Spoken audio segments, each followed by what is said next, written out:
Hello, I'm Stuart. Welcome to another video from Left Eye View, and welcome also to my special guest this afternoon, Stuart. Hi, I'm Stuart. Today we're going to be discussing the legal judgment the government lost, indeed, that the government lost, granting Shamima Begum the right to return to UK to contest her right to continued British citizenship in court. Shouldn't be allowed.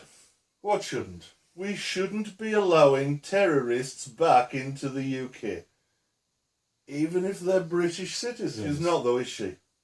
Well, actually, yes, technically she is. She was born here. That makes her a UK citizen. Not anymore, she isn't. Well, it's true that Savage Javid tried to strip her of her citizenship, but that was always illegal under international law. Here we go again. Europe, I suppose. Actually, no. The United Nations. International law holds that nobody can be stateless.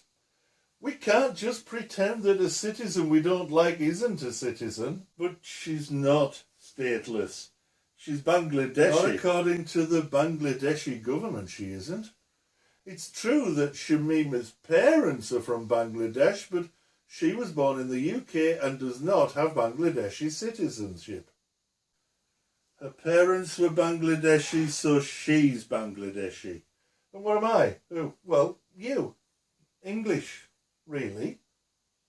Not Irish or Scottish or Dutch or even Danish. No, I'm English. I was born here. But you have recent ancestors who were citizens of all those countries I just listed. Yeah, but that's different. How is it different?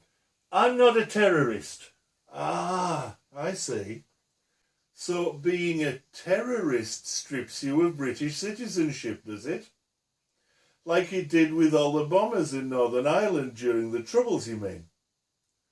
Well, they're not stateless. What about Tommy Mair, the far-right cockwomble who killed Joe Cox? He's not stateless. Neither is former BNP youth leader and National Action member Jack Renshaw.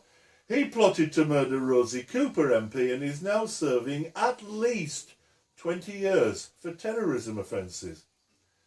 He's not been stripped of his citizenship. Yeah, but He's what? Well, you know. Yeah, I think I probably do, but it'd help if you actually said it. What's on your mind? You just want Shamima Begum to come back here and be able to recruit other jihadis. You're a traitor. Not at all. I want her to be remanded in custody in this country until her citizenship is re-established, and then I want her to remain in custody until tried for her crimes either here or abroad after proper extradition. Or both. And I want her to serve whatever sentence the courts decide, because that's British law. You're a traitor. If you don't like our laws, get out of our country. What? Well, you clearly don't like our laws, so perhaps you should get out of our country. If it was so bad to strip her of citizenship, why did the Home Secretary do it? The Home Secretary at the time, Savage Javid, was under fire from Tory far-right backbenchers for being too Muslim. He broke international law to appease the far-right, something the modern Tory party has a habit of doing. You know, appeasing the far-right. You just want her free to attack British citizens here in the UK. What part of remanded in custody didn't you understand? I'm sick of all you bleeding hearts. You'll be complaining that she was just a child next. Well, she was only 15 when she left UK, and presumably she'd been groomed for a year or two prior to that, but criminal responsibility begins at age 10 here in UK, so she's still liable for prosecution and should be prosecuted in my view. Her husband's Dutch. Why can't they take her? She was underage when married. That marriage was never recognised by any official state, which means no country has to honour it. She can't have Dutch citizenship because she was technically cohabiting in the Middle East with a Dutchman. Anyway, Why should the Dutch have to deal with British problems? And who's going to pay for this trial and prison sentence in UK? The British state via British taxpayers, of course, just as we do for every other British person accused of a crime. I think that stinks. If you don't like our laws, get out of our country. The law needs changing. Perhaps. We have a process for that too, but it doesn't involve ignoring existing law. Why bother with a trial? Why not just hang her?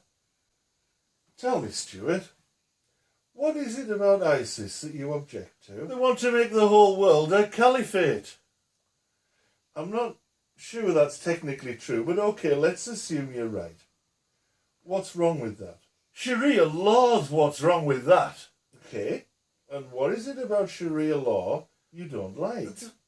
It's barbaric. How come? They kill people they don't like. They don't even give them a trial, they just chuck them off buildings. Do they ever hang them? Sometimes they stone them to death. Yeah, that's pretty barbaric. Would it be any less barbaric if they hanged them without trial? Well, of course not. It's ridiculous to even suggest such a thing. Now, tell me again. What would you do with Miss Begum to save the cost of a trial? Are you comparing me to ISIS? I don't know. Do you believe in the rule of law and fair trial? Of course. Do you believe that people who commit crimes should face proper penalties? Yes. Then why do you want to deny those rights to Shamima Begum? Is it because she's brown or a Muslim?